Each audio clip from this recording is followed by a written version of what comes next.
Okay, it feels important to say this. I am not pulling my perspective on Israel-Palestine out of my ass, okay? I'm not just guessing that Israel is committing a genocide against Palestine. I have studied and researched this. I have bona fides, and I will share them. First of all, I'm a Jewish woman.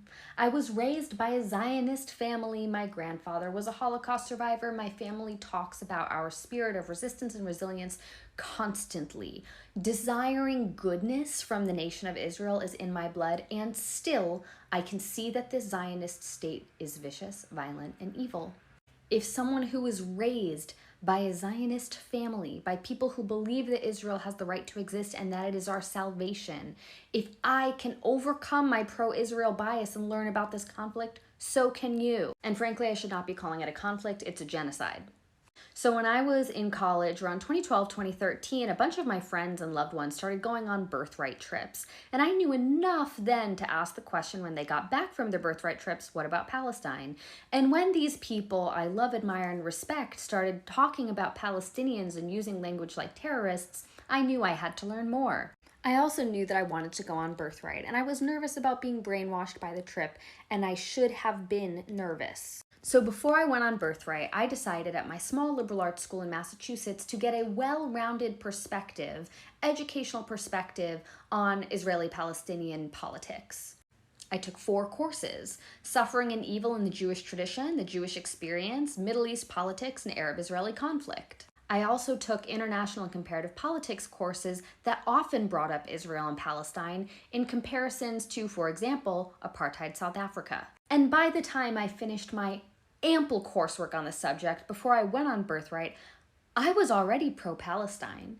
Because once you are in the literature, once you are in the research, not the media stories about this, not the pro-Zionist rigmarole on CNN and MSNBC, once you are in the literature and the data, this isn't a debate. This isn't a question. People talk about Israel-Palestine like it is incredibly complicated, and I reject that premise. It is not.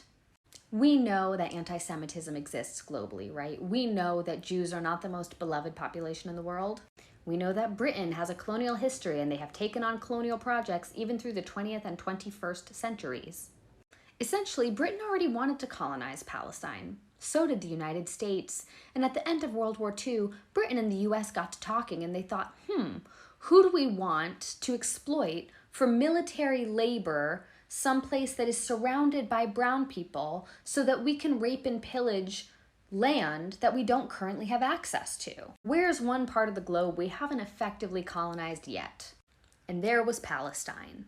And Britain had been trying to colonize Palestine already. And so this was passed off to Jews who had just survived the Holocaust as a gift. Here we're granting you this parcel of land so that you and your progeny can exist in peace and not be violated anymore. Congratulations. Except that land already belonged to someone. Palestinians were already living there. And the US and Britain didn't give a shit about the well-being of Jews. They didn't care.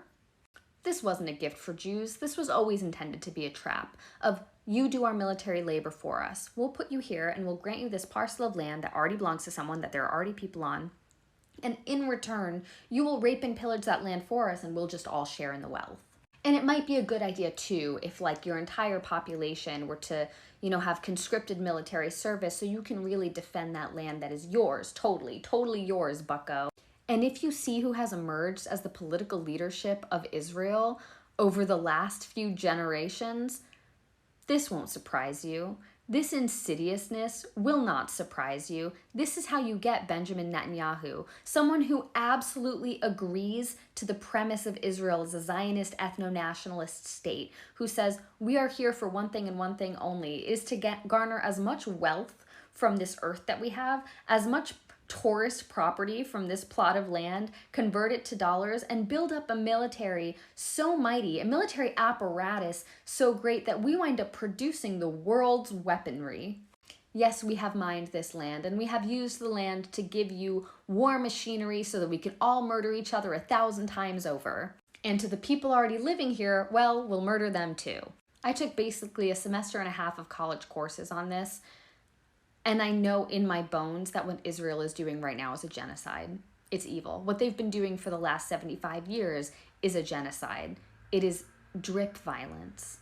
slow violence, protracted harm.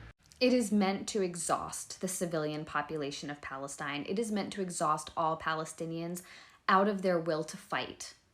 And all the benefit, the wealth garnered from that land goes to the primary stakeholders, not the Palestinian people to whom the land originally belonged.